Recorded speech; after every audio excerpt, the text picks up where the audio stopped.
Je m'appelle Georges Morel. Je suis originaire de Metz, dans l'est de la France.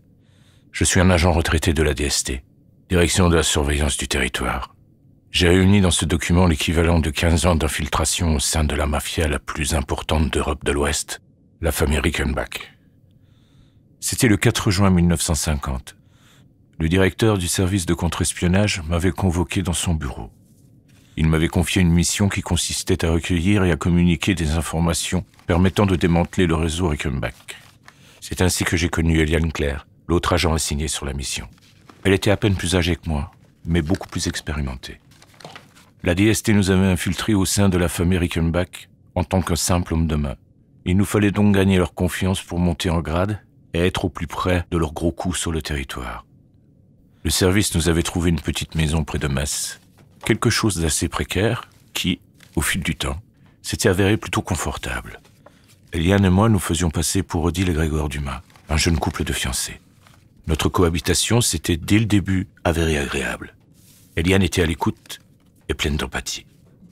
Cette mission avait énormément chamboulé ma vie. J'ai dû couper toute communication avec mes proches pour ne pas les mettre en danger si quoi que ce soit arrivait. Mes amis, ma famille, plus personne n'avait de nouvelles de moi. Il en était de même pour Eliane. Mais elle y était habituée. Du jour au lendemain, j'ai dû oublier mon passé. Georges Morel n'existait plus.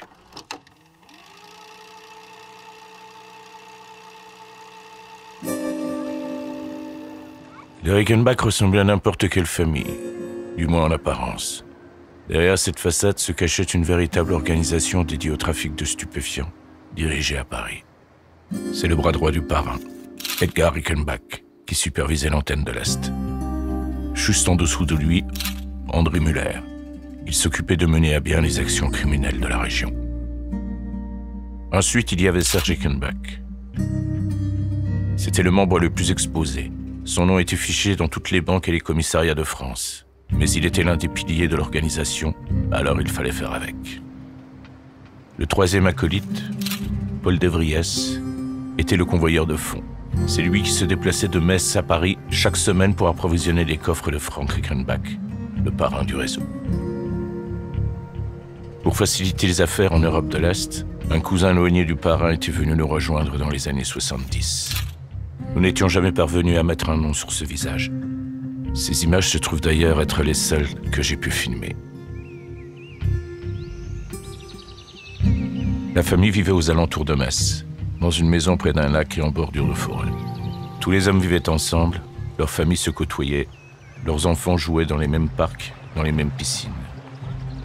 C'était une véritable famille, jusqu'à ce que le business entre en jeu. À cette époque, Eliane et moi étions uniquement au courant des actions en Lorraine et dans les régions aux alentours. Le business s'étendait du simple cambriolage de particuliers au véritable noyautage des syndicats du bâtiment et de camionneurs de la région. Progressivement, l'organisation s'est transformée en véritable pont aérien entre l'Amérique latine et l'Allemagne. En quelques années, l'organisation a tiré plus de 600 millions de francs de bénéfices. Les profits étaient blanchis dans le nord de la France et à Nancy dans des manufactures de tabac. Ils étaient ensuite acheminés vers la Suisse dans des comptes offshore à Genève.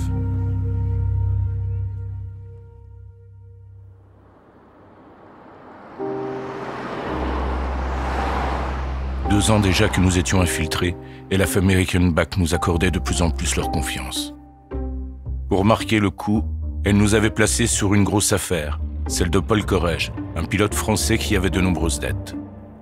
Lorsque vous entriez en affaire avec les Rickenbach, un seul faux pas signait votre arrêt de mort. Paul Corrège avait tenté d'avertir la police des agissements de l'organisation pour éviter de payer ses dettes. Les Rickenbach en avaient décidé autrement.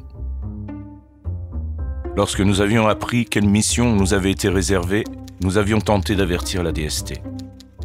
Jusqu'alors, nos missions au sein de la mafia consistaient simplement à gérer le trafic de drogue de l'Est de la France. Ici, la vie d'un homme était en jeu. Il était impensable pour nous de laisser faire. Mais la DST n'a rien voulu savoir. Pour elle, nous n'avions pas encore assez d'éléments permettant de condamner la famille Rickenbach. Intervenir maintenant signifierait perdre notre couverture. Même la vie d'un homme n'était pas un motif suffisant pour couper court à la mission. Le 3 septembre 1953, lors du Grand Prix automobile de Lorraine, le coureur se lançait sur la piste au volant d'une voiture sabotée. 10h30, troisième virage du second tour.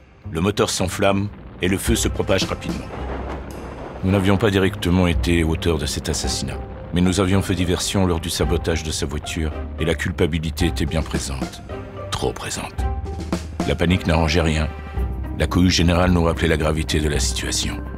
Paul Corrège était mort avant l'arrivée des secours. Je me rappellerai toujours du regard vide que sa femme portait sur son corps carbonisé. Néanmoins, un problème de taille demeurait. Sa femme ne croyait pas à la mort accidentelle de son mari et commençait à faire part de ses soupçons. La réaction du pont de Paris ne se fit pas attendre. Avec de telles accusations, il était hors de question qu'elle reste en vie. La famille Rickenbach avait décidé de l'assassiner le plus tôt possible. 2 morts pour le prix d'un. Notre mission était définitivement un échec. De plus, nous sentions que certains Rickenbach commençaient à douter de nous. Il nous fallait regagner leur confiance. À force de jouer le rôle de fiancé, je me suis rapproché d'Eliane. Les missions se succédaient, mais dans l'adrénaline et la peur, nous avancions main dans la main. De temps à autre, il nous arrivait de nous promener seuls. Dans ces moments, j'oubliais Odile et Grégor, j'oubliais la mission. C'est son rire qui m'a charmé. Elle riait pour tout, elle avait une joie de vivre débordante. Ce qui au début n'était qu'un rôle, commençait à devenir réalité. J'ai fini par développer des sentiments profonds pour ma partenaire. Nous restions ensemble, des heures durant, à nous tenir la main. Notre moment préféré était à la fin de la journée, après avoir durement travaillé, quand nous nous retrouvions seuls, dans notre chambre. Les jours passèrent, puis les semaines, puis les mois. Et un matin, Eliane vint me voir. Elle attendait un enfant. Tous les ans, au mois de juillet, un défilé de mode avait lieu à Metz. Cette année, nous n'y étions pas pour admirer les modèles. Une des femmes présentes était celle de Paul Corrège, le coureur que nous avions éliminé des mois auparavant. Elle devait mourir et emporter dans sa tombe ce qu'elle soupçonnait du meurtre de son mari. Pour assurer la réussite de notre plan, nous étions appuyés par les hommes de main au service de Serge Rickenbach. Après son passage sur scène, Simone Corrège se dirigea vers sa loge pour se changer. 2 hommes sont donc partis frapper à sa porte, prétextant une urgence dans les coulisses. Paniquée, elle n'a pas réfléchi avant d'ouvrir. Elle sera retrouvée morte 2 ans plus tard dans les Ardennes. Nous avions, grâce à cette mission, regagné la confiance de la famille Rickenbach, mais en nous-mêmes, nous étions meurtris. Nous étions seuls avec notre culpabilité. Eliane et moi pensions sérieusement à nous retirer, mais la DST nous affirmait que la mission était précieuse, que nous devions continuer, qu'ils avaient besoin d'encore plus d'informations. On ne maîtrisait plus rien, le piège commençait à se refermer. Le 27 octobre 1966, le président Charles de Gaulle transitait par Metz pour se rendre en Allemagne. Depuis son arrivée au pouvoir, le général ne cessait de mettre des bâtons dans les roues de la mafia, que ce soit en remplaçant les représentants des syndicats noyautés par celle-ci ou en accélérant les contrôles fiscaux sur les points de blanchiment d'argent en Lorraine. La situation devenait dangereuse pour les Rickenbach. Tôt ou tard, ils ne pourraient plus cacher leurs agissements. Alors le parrain lui-même était déterminé à supprimer le président lors de son passage dans les rues de la ville. La mafia comptait sur ce sabotage pour affirmer unanimement son pouvoir dans le pays. Pour Eliane et moi, il était radicalement impensable de faire prendre le moindre risque au président. Nous avons tenté d'alerter le service, en vain. L'État avait décidé d'abandonner cette enquête, et plutôt que de nous retirer, il avait coupé court à notre échange.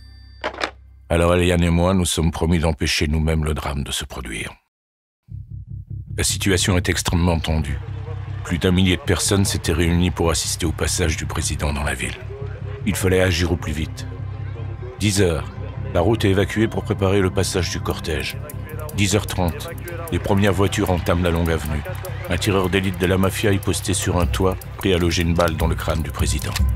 10h34, j'ouvre la porte menant au toit de l'immeuble. Je me précipite sur le tireur et tente tout pour l'empêcher d'atteindre sa cible. Nous luttons pendant plusieurs secondes et accidentellement. Tétanisé, j'en oublie que je suis à découvert sur le toit. Lorsque je reprends mes esprits, le corps du tireur est à mes pieds, la balle logée dans son ventre. Eliane me crie de me cacher. Trop tard. Le bruit a attiré l'attention d'un homme de main. Mes habits tachés de sang, je croise le regard du témoin. En un instant, je comprends que notre infiltration s'arrête ici. 3 mois après l'incident de Gaulle, Eliane et moi avions disparu de la circulation. Nous ne vivions plus tranquillement. Recherchés par la famille Rickenbach, nous ne pouvions pas même nous tourner vers la DST. L'État français, pour qui nous avions mis notre vie de côté pendant toutes ces années, ne nous soutenait plus. Une nuit de janvier, Eliane donne vie à François, notre petit garçon. Nous étions si heureux que l'on en oubliait le danger omniprésent. Les semaines sont vite passées. Notre petit François grandissait de jour en jour. Bientôt 6 mois que nous vivions cachés, nous avions enfin réussi à trouver un plan de retrait, loin de la France, là où la famille Rickenbach ne nous trouvera jamais. Un matin de juillet, j'étais parti avec François au marché, dans le village voisin. J'étais apaisé, je ne ressentais nulle inquiétude en moi. Eh bien, j'aurais dû. En me garant devant notre maison à la lisière d'une grande forêt, je vis les fenêtres criblées de balles. Pétrifié, je lâchai soudainement mes achats et courus dans la demeure. Dans un silence glacial, j'avançai vers le salon. Criant le nom de ma femme, ma vision se troublait.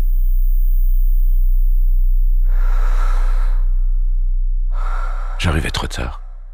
Ma fiancée Eliane Claire, mère de François Morel, venait d'être assassinée.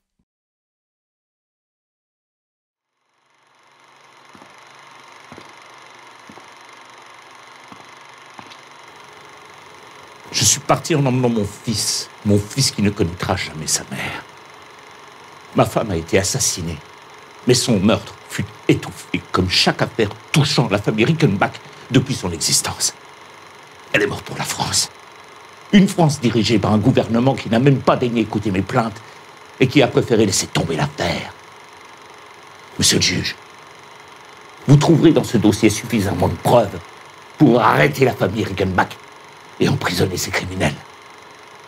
Mais je souhaite aussi ouvrir à nouveau le dossier du meurtre de ma femme pour lui offrir, même dans sa mort, toute la reconnaissance que la France lui doit. J'espère que le travail de toute une vie ne sera pas vain. Je compte sur vous.